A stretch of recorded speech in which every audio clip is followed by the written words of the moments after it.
Bonsoir, bonjour, peuple de Dieu, bonne nouvelle semaine. Nous disons merci à notre Dieu de nous avoir protégés, gardés pour cette nouvelle semaine. Plusieurs ont voulu voir cette nouvelle semaine être en liberté, mais beaucoup sont dans des cachots, dans des prisons, sur les lits des malades, dans des hôpitaux. Mais toi et moi, Dieu nous a accordé la grâce de la vie. Est-ce que tu as remercié Dieu pour tout ce qu'il a fait depuis le mois de mai? La semaine passée, il t'a gardé, il t'a protégé. Est-ce que tu peux lui rendre aussi des actions de grâce? Est-ce que tu peux glorifier Dieu sincèrement? Les actions de grâce parlent plus que la prière, bien-aimée. La reconnaissance envers Dieu. Bien-aimés, nous sommes en live, nous sommes en train de parler sur la souffrance. Jérémie 15, 18 dit, « Pourquoi ma souffrance est-elle continuelle ?» Or, c'est Jérémie. Depuis le ventre de sa mère, Dieu l'avait choisi consacré prophète. Mais Jérémie, qui n'a pas eu des enfants, qui ne s'est pas marié, s'est donné à l'œuvre de Dieu. Un moment est arrivé que Jérémie, rien ne marchait dans sa vie. Jérémie devrait poser la question.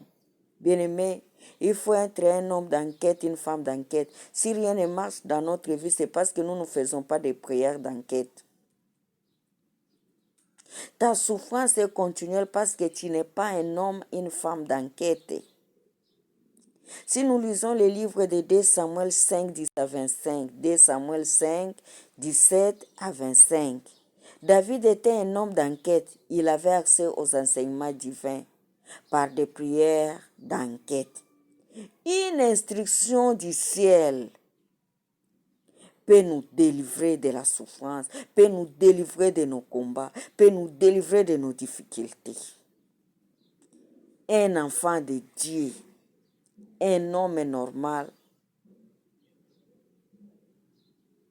doit chaque fois faire l'introspection de sa vie, doit demander. Tu ne dois pas croiser les mains pour dire que Dieu le fera à ma place. Doit se demander pourquoi ma souffrance est-elle continuelle, pourquoi telle autre chose ne marche pas dans ma vie, pourquoi est-ce que rien ne marche dans ma vie, pourquoi est-ce que mon ministère n'évolue pas, pourquoi est-ce que doit poser beaucoup de questions dans le domaine de sa vie qui ne marche pas et doit demander qu'est-ce que je ne fais pas que je dois commencer à faire pour plaire à mon Dieu. Qu'est-ce que je fais qui ne plaît pas à Dieu que je dois arrêter de le faire?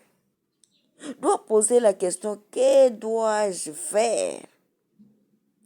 Et là, tu dois faire des prières d'enquête. Tu dois faire des prières d'enquête, mon frère, ma soeur, pour découvrir qu'est-ce qui est à la base de tes problèmes, de ta souffrance, de ta maladie, de ton célibat, de ta stérilité.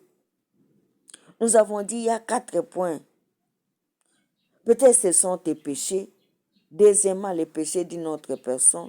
Troisièmement, c'est le diable qui ne veut pas te voir évoluer, tes ennemis donc. Et quatrièmement, il y a aussi les épreuves de Dieu. Et comment est-ce que tu sauras? Parce que chaque maladie a un traitement approprié, a un médicament approprié. Et chaque combat spirituel aussi a une arme appropriée. Mais par des prières d'enquête, c'est là que tu vas découvrir qu'est-ce qu'il y a là-bas, qu'est-ce que tu dois commencer à faire et qu'est-ce que tu dois arrêter à faire. Que Dieu vous bénisse. Suivez-nous en live, s'il vous plaît.